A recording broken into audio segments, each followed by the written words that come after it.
ntabwo wakwica umuntu kabiri, ubigerageje azakwica mbere yo kumwica. Ubwo turaha mutureba bamwe bajya bashinyagura bavugira hanze, igihugu cyose, igihugu cy'u Rwanda ureba ntabwo gishobora gupfa kabiri. Mbere yuko wakwica u Rwanda uzakwica, ntabwo wakwica abantu kabiri. Ibibaho tureba ntabwo twapfa kabiri, ari twe bakuru, ari abana bacu, ntawe uzabica kabiri, ntibishoboka, ntabwo byakunda. Tuzabaho nk'uko abantu bakwiriye kuba babaho, nk'uko abandi abo ari bo bose babaho, byanze bikunze, ntawe twabisaba kubaho. Uko mbivuze uku, hari ababyumva ukundi cyangwa hari abazabisubiramo ukundi, ariko uko mbivuze ni uko nguko aba ariko mu gutwara. The ZOOM TV24. Mwaramutse neza mwese.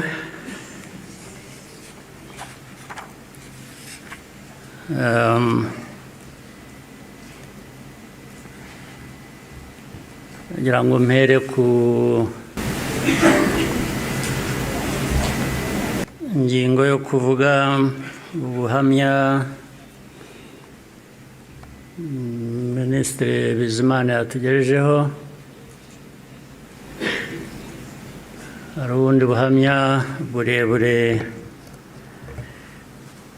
burimo amateka akomeye Theoneste namaze kutugezaho. Ibyo twumvise byose bifite aho bishingiye, ni ukuri. Abafite uko babihakana cyangwa babihakanya, ngira ngo bafite akazi gakomeye kugira ngo uhindure amateka nk'ayo y'abantu, abantu nk'abandi, uyagire uko ushaka, yaba mu gihugu hano, byaba hanze, cyane cyane bakunze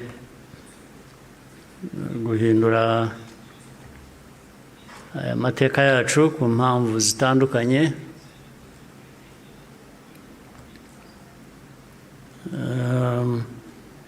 Ibi rero ngira ngo bafite ibyo bazahangana nabyo kugira ngo abantu bahindure amateka nk'aya bayavuga ukundi. Ariko icyo navuga nk'ibyo Theoneste yavuze,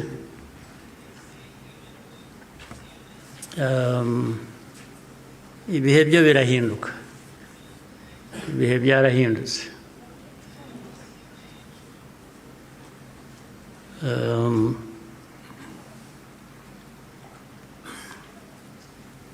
Nta uzongera gupfa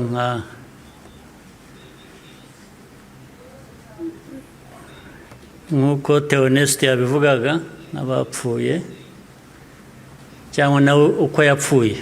Buriya yarapfuye, kuba ariho ni nko kuzuka, ariko nta wakongera gupfa kuriya.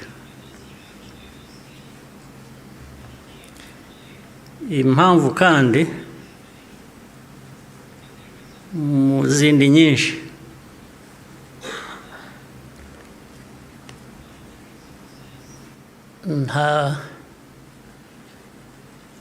ntabwo wakwica umuntu kabiri.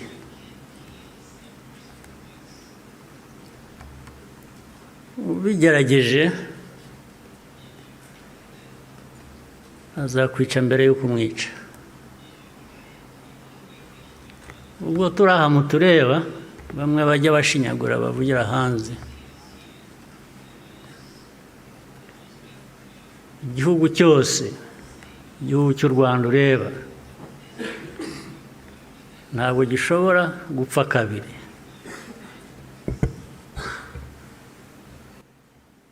Mbere y'uko wakwica u Rwanda ruzakwica. Ntabwo wakwica abantu kabiri. Ibibaho tureba aha ntabwo twapfa kabiri.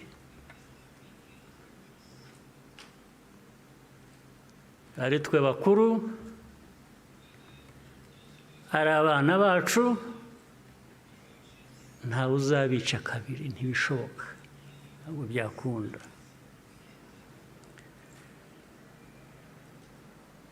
Tuzabaho nk'uko abantu bakwiriye kuba babaho, nk'uko abandi abari bose babaho, byanze bikunze, ntawe twabisaba kubaho,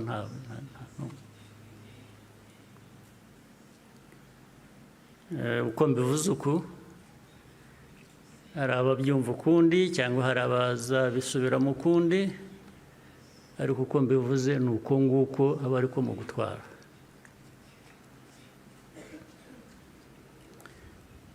Ndabasaba rero ngo nkomeze ijambo ryanjye mu rurimi abashyitsi bamwe hano bumva, batagombye kubasemurira, cyangwa se benshi cyane bari hanze bafitanye isano n'amateka yacu, harimo n'abo bayahindura bakayagira uko bashaka. Ndagira ngo mvuge mu rurimi bashobora kumva ntawe basemuriye. Muranyihanganira.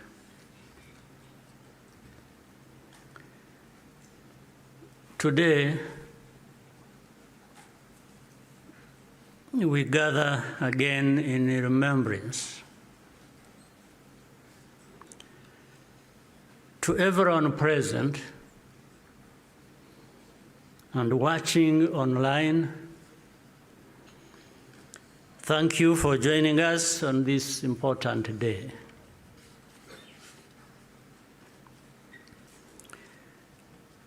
We deeply appreciate the friends who join us every year in person or in spirit without fail. I thank this survivor who has just spoken. These testimonies keep memory alive for all of us and for those who will follow us. Kwibuka carries profound meaning for our nation.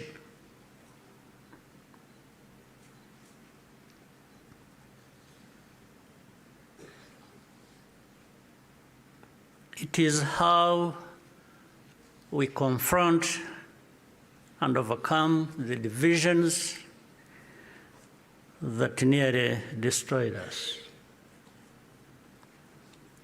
This day empowers us all. We draw on the strength of survivors who provide the reservoir of humanity that feeds our nation's soul.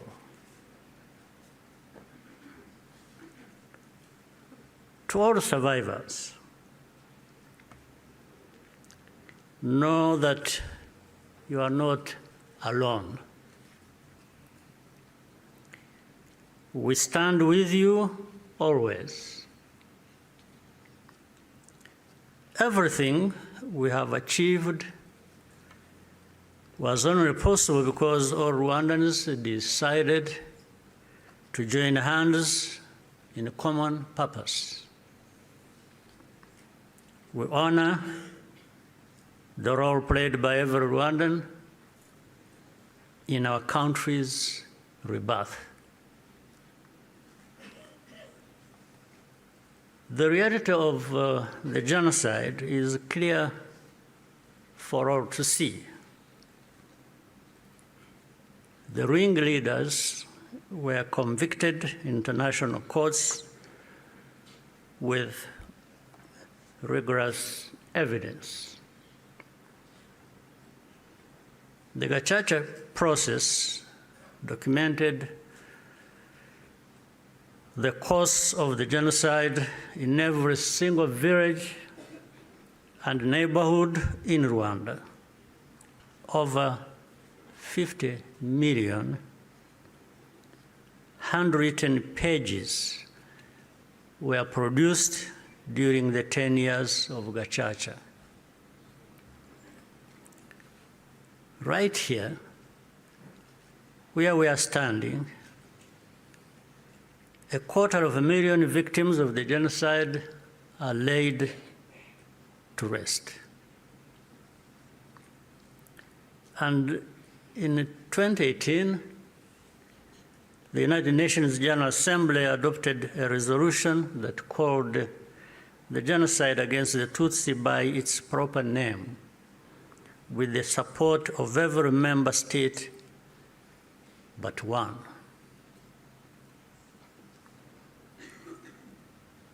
The truth is undeniable, and yet we still find people sowing doubt and twisting the facts up to today. This is not just a matter of ignorance, but something much deeper.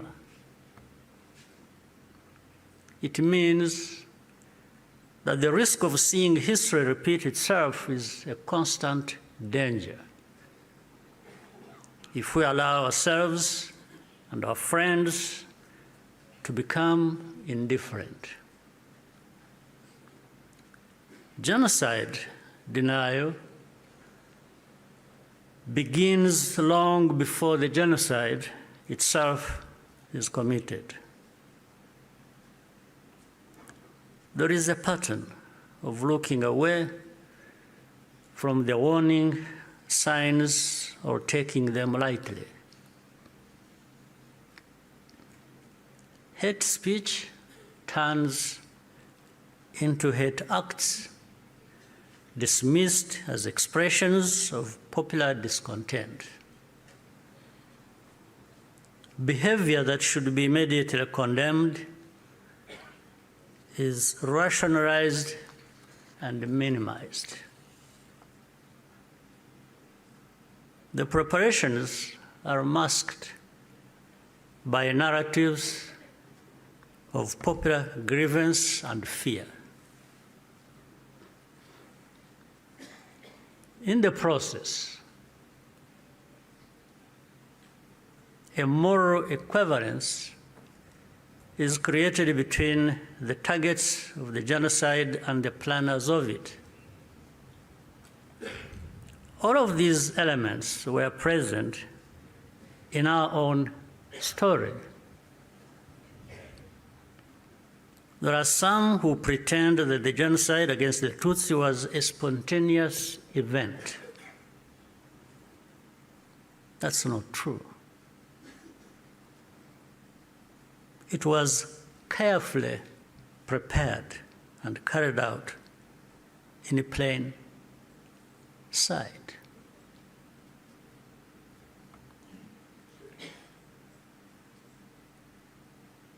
Regrettably,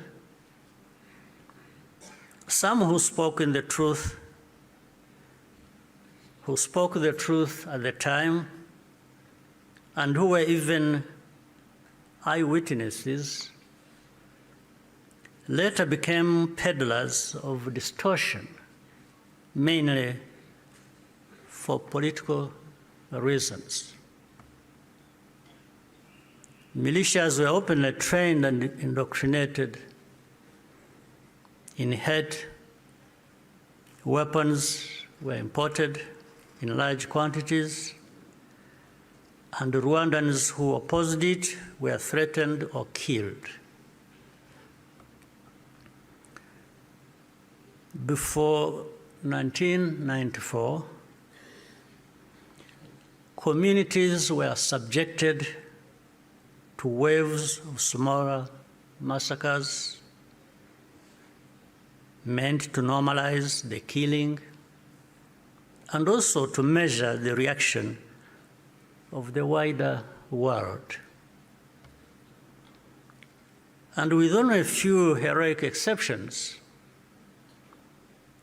the world was unconcerned until it was too late. In the early 1960s, after countless Tutsis were killed or forced into exile, international voices such as Bertrand Russell, to name just one, described it as systematic extermination. The pattern continued in the 1980s and early 1990s. When Tutsi communities such as the Bagogwe in the northwest were targeted in organized attacks,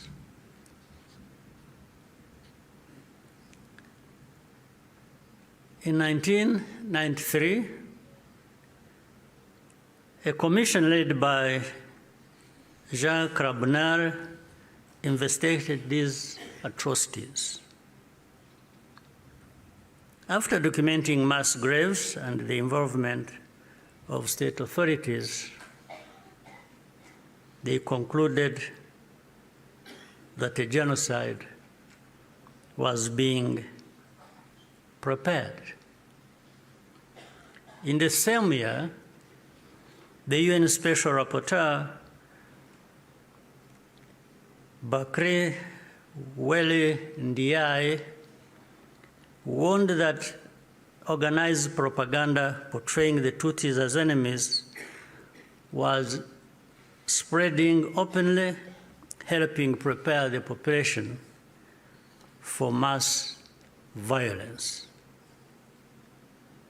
In January 1994, the command of the United Nations mission in Rwanda sent a fax back to headquarters in New York with detailed intelligence that in Interahamwe were stockpiling weapons and compiling lists of Tutsis to be killed.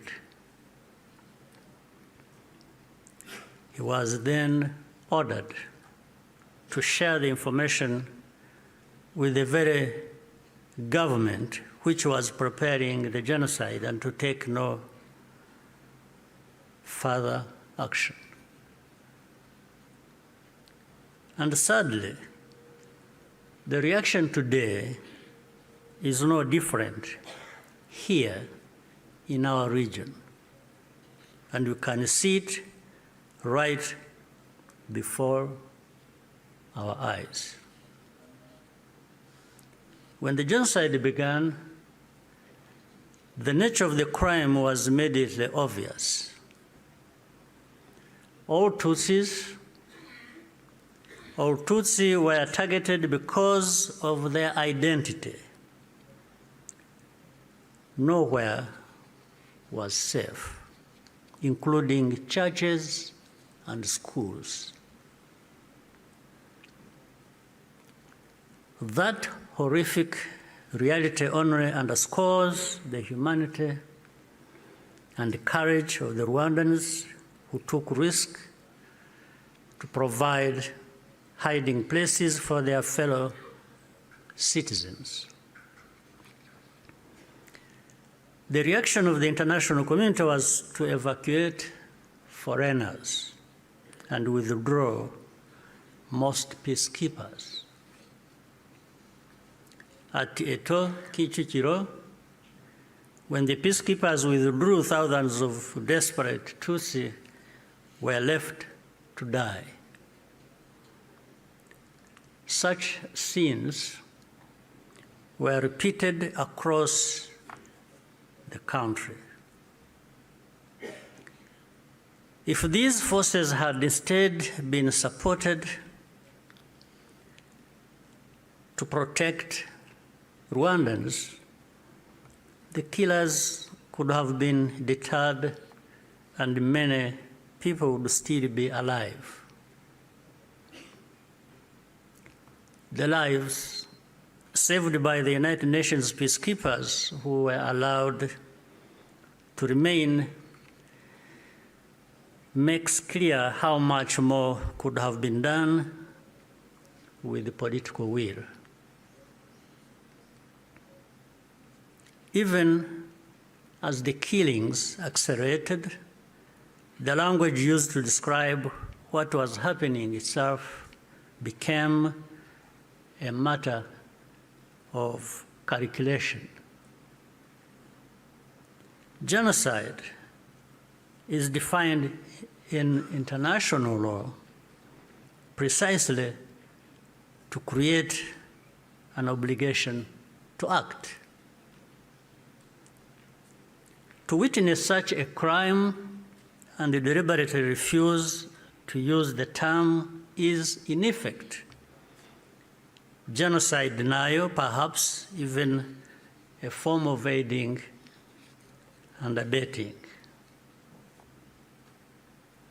The technology existed to disrupt the radio broadcasts that directed the killings.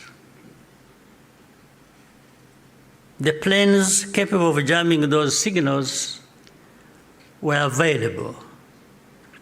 Officials even calculated the hourly cost of the mission. In the end, the operation was deemed to be too expensive and potentially also a violation of Rwanda's sovereignty. So the cost was more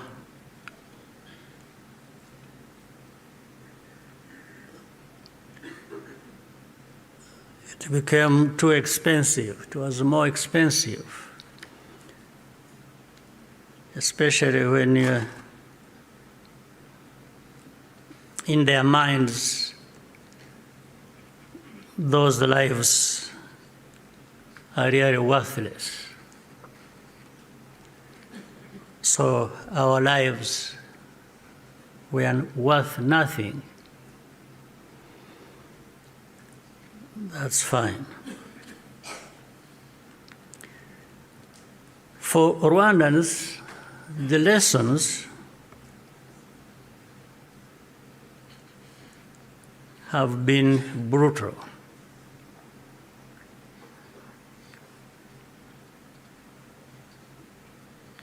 And those lessons have not been forgotten.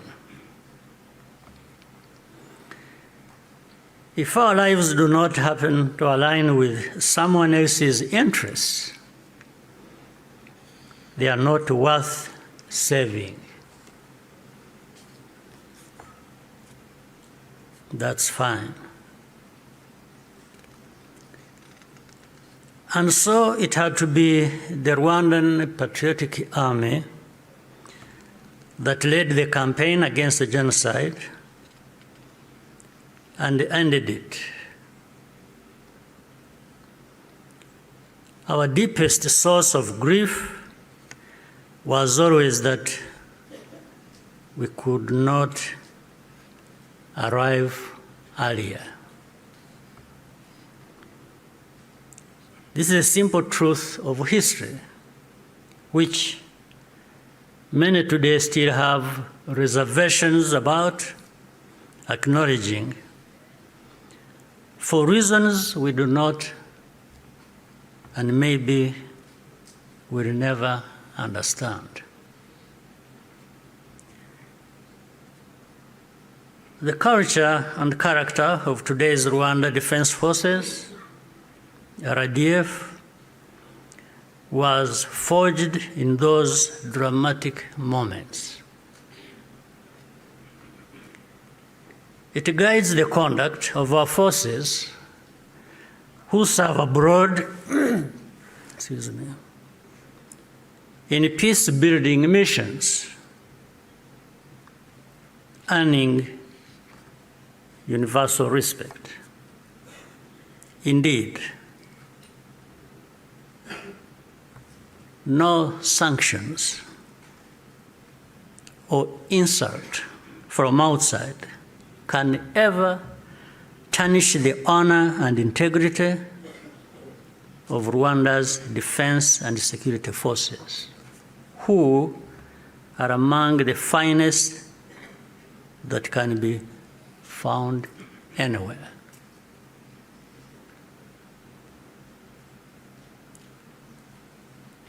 I look forward to raising this matter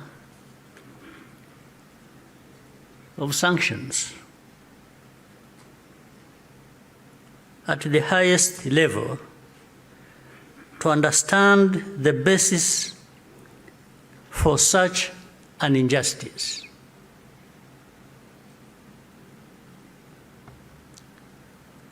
Rwandans understand the cost of tolerating extremism, and our central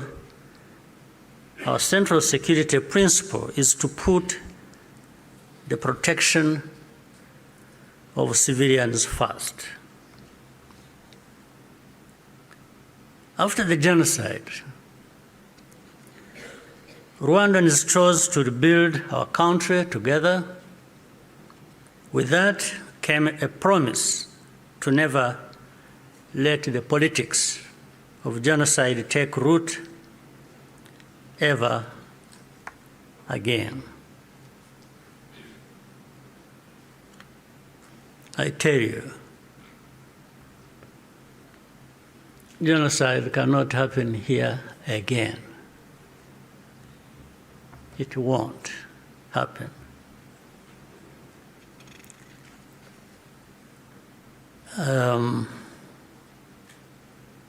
Even with those noises you hear in the region of people gathering from Europe, from wherever, and meeting in Kinshasa and bringing the son of Habyarimana and relatives and others from wherever and gathering. All of that is just noise. It cannot amount to anything that will happen here of that kind again. It cannot happen. And I'm saying this not just as a person. And I'm just saying it because I know every Rwandan, young and old, is as determined and is saying so, like I'm saying now to you.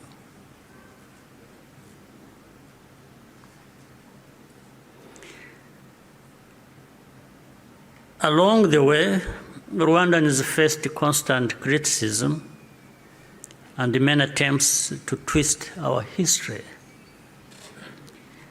But the power we will always have is to use our minds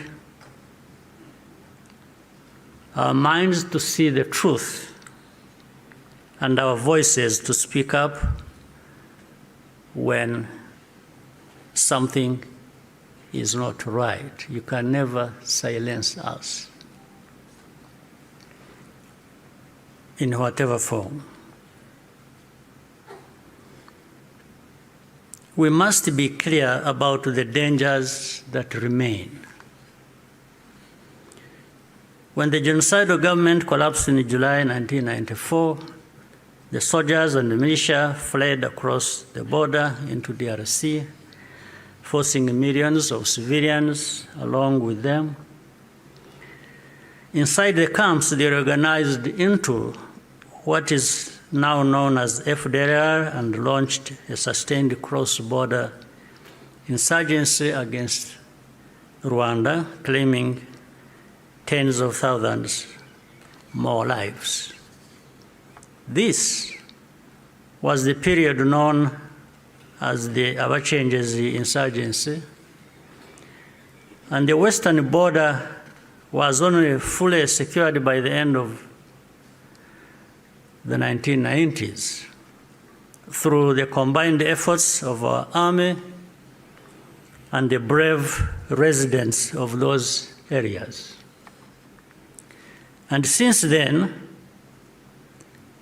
our defensive measures have been aimed at ensuring that such attacks can never again be made across our borders. This is not a problem that should be left to Rwanda alone. Doing so only rewards those behind the threats, while Rwanda is penalized for standing up for itself.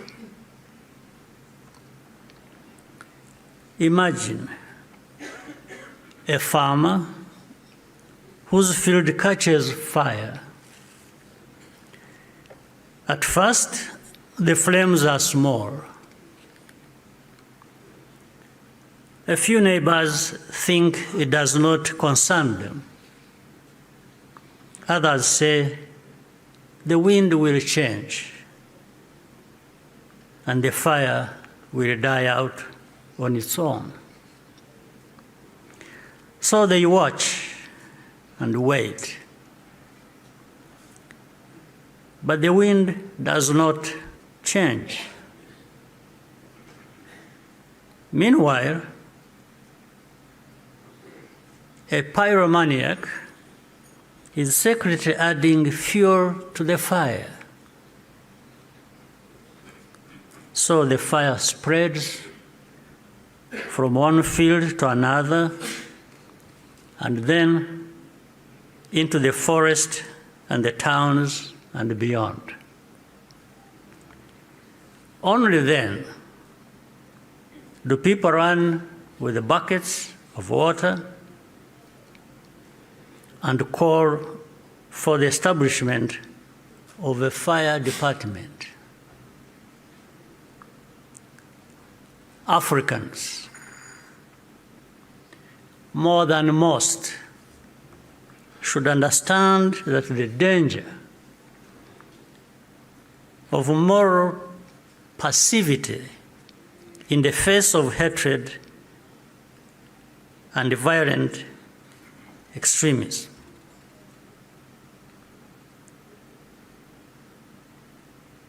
We should understand that danger, especially in the face of hatred and violent extremism. Africans, more than most, we must be reminded by all this history. Today, our continent accounts for the majority of the world's active conflicts. In 1994, Africa's collective institutions also failed to respond. I say this because the call for African sovereignty, legitimate and necessary as it is, must also mean that African institutions act decisively when Africans are at risk. Bad actors must not be allowed to hide behind the principle of sovereignty, to evade responsibility for abuses or deny citizens their rights. We cannot afford to repeat the mistakes of the past.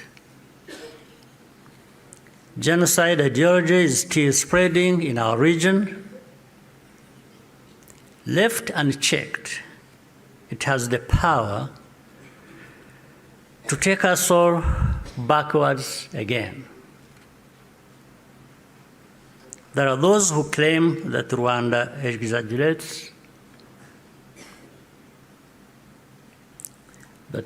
exaggerates, these concerns, or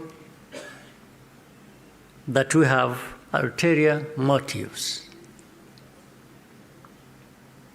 This is not only false, it exposes the deep cynicism that led to the tragedy we commemorate today.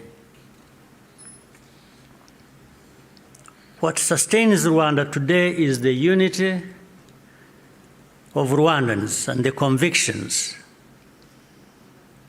that, like all people, we have the right to live in safety and dignity and at peace with all our neighbors.